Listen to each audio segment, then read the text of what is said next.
में Kanhaiyalal motor case में पाकिस्तानी साजिश का पर्दाफाश हुआ है। एनआईए की चार्जशीट में 2 पाकिस्तानी आतंकवादियों के नाम भी शामिल हैं। कुल 11 लोगों के नाम चार्जशीट में शामिल किए गए हैं। चार्जशीट के मुताबिक सोची समझी साजिश के तहत कन्हैयालाल की हत्या को अंजाम दिया गया था, जिसकी प्लानिंग कराची के आतंकी संगठन ने की थी। भारत की 2 फिल्में ऑस्कर की रेस में शामिल हो गई। गुजराती फिल्म छेलो शो को बेस्ट इंटरनेशनल फीचर फिल्म की कैटेगरी के लिए शॉर्टलिस्ट किया गया, जो भारत की तरफ से ऑस्कर्स के लिए ऑफिशियल एंट्री थी और 21 साल बाद भारत की किसी फिल्म ने इस कैटेगरी में जगह बनाई। इसके अलावा फिल्म आरआरआर के गाने नाटू नाटू को भी बेस्ट ओरिजिनल सॉन्ग कैटेगरी के लिए शॉर्टलिस्ट किया गया। इस बीच तालिबान के तेवर से पाकिस्तान में बवाल मच गया। ऐसा इसलिए क्योंकि पिछले 1 साल में अफगानिस्तान और पाकिस्तान के सैनिकों के बीच कई बार हिंसक झड़पें हो चुकी हैं, जिसके बाद पाकिस्तान ने तालिबान के साथ संबंध तोड़ने की धमकी भी दी थी। लेकिन तालिबान पर अगर आपका क्रेडिट स्कोर कम है तो बैंक लोन छोड़िए, शादी के लिए लड़की भी नहीं मिलेगी। क्रेडिट स्कोर इंप्रूव करना है तो फ्रीडम ऐप को अभी डाउनलोड करो।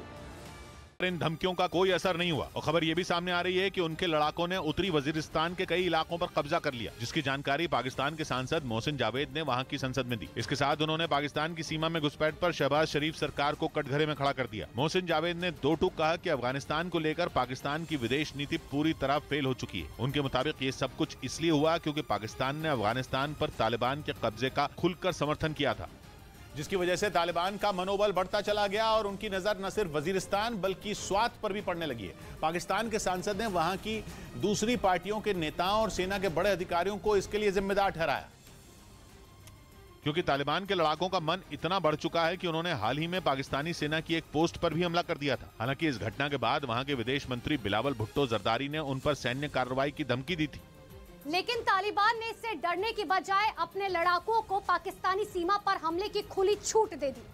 तालिबान के रक्षा मंत्री ने तो ये तक कह दिया कि अगर पाकिस्तानी सैनिक उसकी सीमा में दाखिल हुए तो उन्हें जिंदा वापस नहीं भेजा जाएगा। मतलब जो पाकिस्तान अफगानिस्तान में तालिबान के आने पर खुशियां मना रहा था, आज वही उनसे पीछा छुड़ाने के लिए हाथ पांव मार रहा है।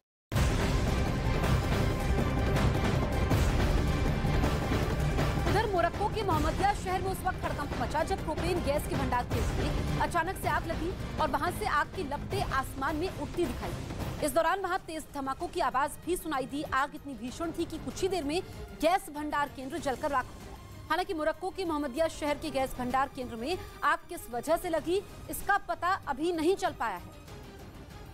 मुंबई के नगर निगम बीएमसी ने अपने दफ्तर में जमा रद्दी को बेचने का फैसला लिया है, जिससे उसे करीब 71 लाख रुपए की कमाई होगी, जिसके लिए बीएमसी ने टेंडर भी जारी कर दिया। बताया गया कि बेचे जाने वाली रद्दी में 2 साल पुराने अखबार और रजिस्टर समेत कई चीजें शामिल हैं, जिनका वजन 2 लाख किलो से ज्यादा है।